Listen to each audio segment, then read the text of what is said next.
मुसलमान मोहल्ले में इस आदमी ने काम ही नहीं किया, क्योंकि इसको लग रहा था कि भाई कौन मुसलमान के पास इतना हिम्मत होगा कि हमारे खिलाफ लड़ेगा। लेकिन इसको पता नहीं था कि जब इनकलाब आता है ना, तो उस इनकलाब के साथ कोई गरीब का बच्चा उठता है। लेकिन इशारों में तेजस्वी यादव ने कह दिया है कि मुसलमान भी डिप्टी सीएम बनेंगे, पेशेंस रखिए थोड़ा सा। कहाँ पे बनेंगे? 2015 भी कहा गया था बनेंगे, खुद बन गए डिप्टी सीएम। मुसलमान को डिप्टी सीएम बनाएगा आरजेडी? कभी नहीं हो सकता, हमसे लिखवा के ले लीजिए आप। तो आप मुसलमान के मोहल्ले में रोड नहीं बनाना चाहते, आप डिप्टी सीएम बना दीजिएगा।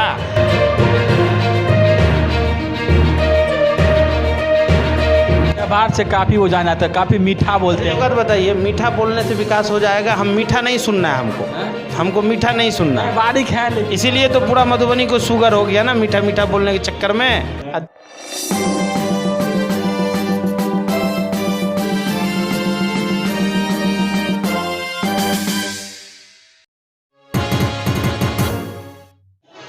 नमस्कार, आप देखना शुरू कर चुके हैं न्यूज़ फॉर पब्लिक और मैं हूं फैयाज।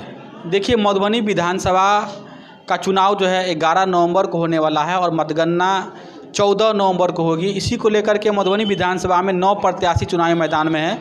इसमें देखा जा रहा है कि MIM के जो उम्मीदवार हैं राशिद खलील, वो मधुबनी विधानसभा के विभिन्न गाँव में जाकर के दौरा कर रहे हैं, जनसंपर्क कर रहे हैं और जनता से वोट देने की अपील भी कर रहे हैं। और मुस्लिम की राजनीति करना कैसे कामयाबी मिलेगी? अच्छा, एक बात बताइए, हम कहाँ पे बोले हैं कि सिर्फ मुझे रोड बनेगा उस पर सिर्फ मुसलमान चलेगा? मुस्लिम के हक और अधिकार की बात करते हैं। अरे भाई, तो हमारे साथ अत्याचार हुआ, ये आदमी क्या नाम है उसका, ये विधायक हमारा वोट लेके भाग गया, तो हम पूछेंगे नहीं सवाल? हमारा वोट लेके भाग गया, हमारे मोहल्ले में रोड नहीं बनाया। हम उस दिन नॉमिनेशन करने गए थे, पानी हिल के, आप देखे कि नहीं, रोड नहीं बनाया। हम लोग जा रहे हैं, अभी जहाँ जा रहे हैं लोग कह रहा रोड नहीं बना, नाला नहीं बना, तो सवाल किससे होगा भाई? मुसलमान मोहल्ले में इस आदमी ने काम ही नहीं किया, क्योंकि इसको लग रहा था कि भाई कौन मुसलमान के पास इतना हिम्मत होगा कि हमारे खिलाफ लड़ेगा। लेकिन इसको पता नहीं था कि जब इनकलाब आता है ना, तो उस इनकलाब के साथ कोई गरीब का बच्चा उठता है। और मधुबनी में जो 10 साल का बंधक बनाया गया ना, उस बंधक को तोड़ने के लिए हम लोग आए हैं। उस बंधक से मधुबनी विधानसभा को आज़ाद कराने के लिए हम लोग आए हैं। आपको लग रहा है कि अभी गुलाम है मधुबनी? ये जो जंजीर लपेटा गया है ना परिवारवाद का यहाँ पे, उस जंजीर को तोड़ने के लिए हम लोग आए हैं। आरजेडी किसी गरीब को टिकट दे देगा किसी गरीब को टिकट? काहे नहीं दिया किसी गरीब को टिकट? देती है। कौन कार्यकर्ता है? बाहुबड़ी विधानसभा में अरुण कुशवाहा करके हैं। मधुबनी में क्यों नहीं दिया किसी गरीब को? मधुबनी में नहीं थे उनके कार्यकर्ता? मधुबनी में किसी अल्पसंख्यक को क्यों नहीं टिकट मिला? मधुबनी मुस्लिम की इतनी बड़ी आबादी है, किसी अल्पसंख्यक को कहाँ देंगे आप? 18% मुसलमानों में मधुबनी में 2 सीट मिलना चाहिए ना, काहे नहीं दिया आप 2 सीट मधुबनी में? ये सवाल नहीं करें हम। आप सवाल करेंगे तो कहेंगे मुस्लिम। अरे भाई, मुसलमानों के साथ अत्याचार होगा तो मुसलमान तो बोलेंगे ना। जहाँ पे दलितों के साथ अत्याचार होगा वहाँ दलित भी। हमारे साथ आपने देखा ना, बड़ी तादाद में हमारे साथ समाजवादी, ये आज़ाद समाज पार्टी, चंद्रशेखर आज़ाद जी के, स्वामी प्रसाद मौर्य जी के कार्यकर्ता हमारे साथ घूमते हैं। इसमें कौन सी इनका तो पकड़ नहीं है। आप आज़ाद समाज पार्टी या मौर्य जी के बारे में बोल रहे हैं, उनका पकड़ है। यूपी में गठबंधन कर लिए, बिहार में चुनाव लड़ रहे हैं। बिहार में कैसे, आप किस समीकरण के तहत आप उसे गठबंधन करके कह रहे हैं कि हमको सफलता मिलने जा रही है? एक बात बताइए कि चंद्रशेखर आज़ाद जी की पकड़ कितनों कमज़ोर होगी, तो मुकेश सहनी से ज़्यादा पकड़, जिसको बिहार में राजनीति करते हैं। सुनिए ना, जिसको मुसलमान डिप्टी सीएम वाला सीट काट के, मुसलमान डिप्टी सीएम वाला सीट काट के जिसको दिया है मुकेश सहनी को, वो मुसलमान का सीट था। गद्दारी मुसलमानों के साथ ही ना होता है, और किसके साथ होता है? लेकिन इशारों में तेजस्वी यादव ने कह दिया है कि मुसलमान भी डिप्टी सीएम बनेंगे, पेशेंस रखिए थोड़ा सा। कहाँ पे बनेंगे? 2015 भी कहा गया था बनेंगे, खुद बन गए डिप्टी सीएम। मुसलमान को डिप्टी सीएम बनाएगा आरजेडी? कभी नहीं हो सकता, हमसे लिखवा के ले लीजिए आप। कभी नहीं हो सकता। आप मुसलमान के मोहल्ले में रोड नहीं बनाना चाहते, आप डिप्टी सीएम बना दीजिएगा। मुसलमान के मोहल्ले में आप स्कूल नहीं खोलना चाहते, आप डिप्टी सीएम बना दीजिएगा। मुसलमान के मोहल्ले में आप कारखाना नहीं लगाना चाहते, आप डिप्टी सीएम बना दीजिएगा। हम लोगों को बेवकूफ़ समझे हैं क्या? मुसलमान को सम्मान दो, सम्मान नहीं मिल रहा है। मुसलमानों को सम्मान देना होता तो मुसलमानों को उसके परसेंटेज के हिसाब से टिकट दिया जाता, इससे बड़ा कोई सम्मान नहीं होता। लेकिन क्या किए? बगल में गौरव बोराम है ना, काहे अफजल खान का टिकट कैंसिल कर दिया गया देने के बाद? काहे कैंसिल कर दिया गया? हिम्मत नहीं है दूसरे की टिकट कैंसिल करने की? हिम्मत है अभी समीर महासेठ का टिकट कैंसिल कर दीजिए आप, हिम्मत है ऋषि मिश्रा का टिकट कैंसिल कर दीजिए, हिम्मत है ललित यादव का टिकट कैंसिल कर दीजिए। लेकिन आप किसका किए? जो मरा हुआ है पहले से। मुसलमान क्या है? मुसलमान के साथ जो चाहता है उत्पीड़न करके चला जाता है, जो चाहता है उत्पीड़न करके चला जाता है, जुल्म करके चला जाता है। और देखिए दास्तान बहुत गहरी है, जख्म बहुत गहरा है। अभी बोलने लगेंगे ना तो बहुत बात सामने आएगी। एमआईएम का जो नीति और सिद्धांत है उस पर भी सवाल खड़े हो रहे हैं कि जब आप 20वीं में कैंडिडेट को उतार दिए तो फिर बैक हो गए, इससे एमआईएम की छवि तो खराब हो जाएगी। अच्छा एक बात तो हिंदू मुस्लिम वाली बात होगी, जहाँ मुस्लिम कैंडिडेट है वहाँ आप सपोर्ट कर दीजिए आज़ादी को, जहाँ हिंदू कैंडिडेट है वहाँ आप उसके विरोध में खड़े हो जाइए। ये कौन सी बात हुई? आपको उम्मीदवार ही नहीं उतारना चाहिए, ऐसा बात था। तो एक बात बताइए कि एमआईएम को जो है बैरिस्टर असदुद्दीन ओवैसी साहब चला रहे हैं कि तेजस्वी यादव चला रहे हैं? लेकिन घोषणा तो हुई थी ना उम्मीदवार की। कौन रहे हैं सो बताइए ना। 20वीं तो अफजाल खान का घोषणा गौरा बौराम में किए थे ना तेजस्वी यादव। आप भी तो टिकट काट रहे हैं अपने उम्मीदवार। अरे भाई हमारे कैंडिडेट ने तो नॉमिनेशन नहीं किया, अफजाल खान ने तो नॉमिनेशन कर लिया। अरे वो तो छोड़िए, बगल में चलिए, बिंदु गुलाब यादव को टिकट देके कौन वापस छीन लिया? हाँ, नौशाद आलम को टिकट देके कौन वापस छीन लिया? सवाल हमसे ही, जिसके घर में दाल भात है उसी से पूछ रहे हैं आप। बिरयानी वाले को कोई सवाल नहीं होगा। नीति और सिद्धांत पर सवाल तो खड़े होते हैं ना। कैसे, क्या सिद्धांत है आपका? आप चुनाव की घोषणा, उम्मीदवार का घोषणा करते हैं फिर बैक हो जाते हैं, तो इसमें क्या नहीं किया? यहाँ तो नॉमिनेशन करा के लोग कैंसिल करवा रहे हैं, उससे नहीं होगा सवाल।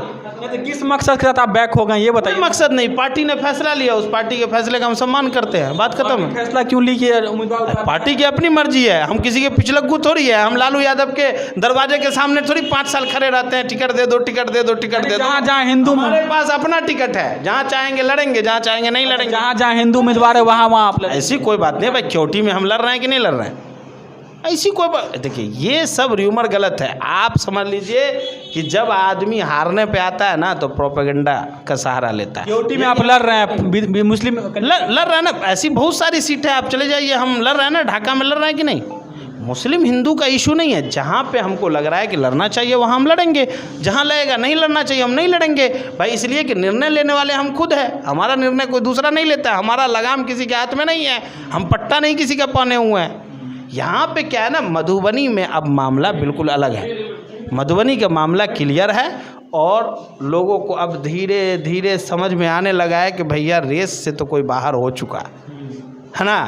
अब रेस से बाहर हो गया जो आदमी, उसकी बौखलाहट तो जाहिर सी बात है, स्वाभाविक है, इसलिए उस सब चक्कर में नहीं पड़ना है। अच्छा ये बताइए कि हमारे चैनल के माध्यम से जो लोग आपका चुनाव चिन्ह नहीं जान रहे हैं या फिर कितने अंक पे अंकित है, वो बताते हुए आप एक बार अपील कर दीजिए जनता को, लास्ट में इंटरव्यू हम खत्म। देखिए मधुबनी की जनता, एक एक जनता को हमारा चुनाव चिन्ह पता है कि भाई इनका चुनाव चिन्ह पतंग छाप है, सबको पता है। लोगों को ये भी पता है कि ईवीएम के क्रमांक संख्या 5 पर है, ये भी लोगों को पता है, ठीक है। अच्छा कमाल की बात मधुबनी में ये है इस बार कि मधुबनी में जो लहर देखा जा रहा है, मुंबई से, दिल्ली से, हरियाणा से, हैदराबाद से, विशाखापट्टनम से, पंजाब से, कोलकाता से, यानी प्रदेश रहने वाले लोग, वो उनको इस बात का गुस्सा है कि 17 महीना उद्योग मंत्री रहा एक आदमी, हमारे लिए उद्योग नहीं लगाया, हम अभी भी रोजगारी कर रहे हैं दिल्ली में, कलकत्ता में। इस सवाल करने के लिए लोग मधुबनी इस बार आ रहे हैं और ये सवाल तो एकदम जायज़ है। अच्छा एक बात बताइए, आ रहा है कि आप लोग ला रहे हैं ये बताइए। हम तो आपको शुरू से ना कह रहे हैं, हमारी क्या, लोग हमको लड़ा रहे हैं, फ़ोन करते हैं दिल्ली से, भैया कोई ज़रूरत होगा तो ज़रूर याद कीजिएगा हमको, जो होगा हम करने का। हम बोले नहीं भाई आप आ जाइए, हमारी सबसे बड़ी ज़रूरत यह है कि आप आइए, हमारे कंधा से कंधा मिलाकर चलिए। हम ना किसी से लेने के लिए आए हैं ना किसी को देने के लिए आए हैं, हम मधुबनी के बदलाव के लिए आए हैं और बदलाव होना तय। जनता से हम सिर्फ ये अपील करना चाह रहे हैं कि किसी के बहकावे में ना आए और पूरे 100 घर में जो एक घर है ना उससे बच के रहिएगा। वो तो अपना माल छाप लेगा और बकिया लोगों को भारी नुकसान हो जाएगा। पूरे समाज का वोट लोग बेच देता है और माल ला के घर में रख लेता है, बांटता भी नहीं है, भारी समस्या आई सब।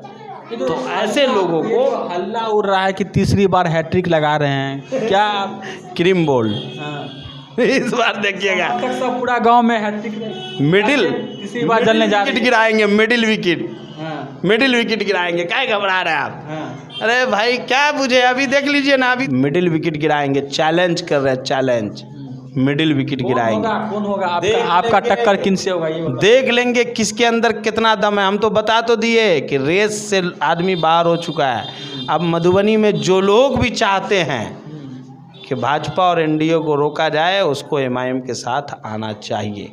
जो लोग एमआईएम के साथ नहीं आ रहे हैं, कन्फ्यूजन में, उसको मार्केट का माहौल पता करना चाहिए, हवा पता करना चाहिए। लेकिन जो लोग भी चूक जाएंगे उनको 14 नवंबर को बहुत अफसोस होगा कि हम ऐसे निकम्मा के चक्कर में पड़ गए जिसका 10 साल तो बर्बाद हुआ ही। उनका व्यवहार से काफ़ी वो जाना था, काफ़ी मीठा बोलते एक हैं। बात बताइए, मीठा बोलने से विकास हो जाएगा? हम मीठा नहीं सुनना है, हमको मीठा नहीं सुनना है। बारीक है लेकिन इसीलिए तो पूरा मधुबनी को शुगर हो गया ना, मीठा मीठा बोलने के चक्कर में। अब देख लीजिए ना, पूरा मधुबनी का स्थिति बर्बाद हो गया। तो भाई हमको आपका मीठा मीठा नहीं चाहिए, आप काम कराइए बस। व्यवहारिक विधायक नहीं चाहिए आपको। इसमें मीठा खट्टा क्या होता है भाई? आप काम कराया ही नहीं, मीठा मीठा बोल के क्या हो जाएगा उससे? मान सम्मान हर जनता का करना व्यवहारिक। जनता का मान सम्मान यही है कि जनता नाले में तैर रहा है, यही मान सम्मान है जनता का। जनता का मान सम्मान यही है कि लोग जुमा को नमाज पढ़ने जाते हैं, गंदा नाली से जाते हैं। मान सम्मान ये, चलिए ना हमारे सिगनिया चौक पे दुर्गा स्थान है ना, लोग मंदिर में पूजा करने जाते हैं, इतना इतना पानी हेल के जाते हैं, यही मान सम्मान है जनता का। मंदिर और मस्जिद के आसपास का रोड आपसे नहीं बन सका, यही मान सम्मान। आपका मीठा बोली लेके हम कुंची करेंगे, कुंची करेंगे आपका मीठा बोली लेके। जनता के 4 दिन का मीठा बोली है, उसके बाद पटना। इस चुनाव के बाद रहते कहाँ है फील्ड में? 5 साल के बाद मधुबनी आए हैं। हाँ अच्छा, जहाँ पे बार बार आते हैं सकरी सकरी हल्ला करते हैं। सकरी में क्या को रोड बना? सकरी में अभी एक महीना पहले भी सड़क बनी थी भाई। इधर जो है ना, पता चला कहाँ का जो है ना शिलान्यास जाके सरसोपाई में कर दिए। इतना कंफ्यूज हो गया आदमी कि शिलान्यास में गलत पट लगा दिया, विभाग आके उसको उखड़वाया। तो इसलिए इस सब चीज़ पे ध्यान नहीं देना है। हम लोग मधुबनी जीत रहे हैं और पूरी मजबूती के साथ जीत रहे हैं। 14 नवंबर का इंतजार कीजिए। इंशाअल्लाह इंशाअल्लाह इंशाअल्लाह मधुबनी में बदलाव होना तय है।